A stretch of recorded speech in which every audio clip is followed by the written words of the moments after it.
back here for this water heater that was leaking out the ceiling the other day. And we're just draining it out now and gonna get this one down. She's a leaker.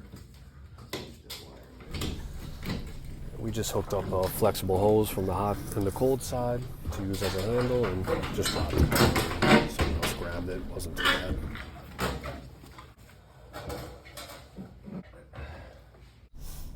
There it is. It's actually only a 20 gallon. It looks bigger than that.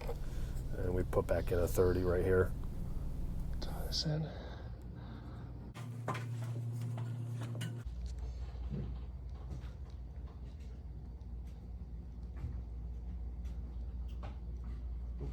Here, is it running?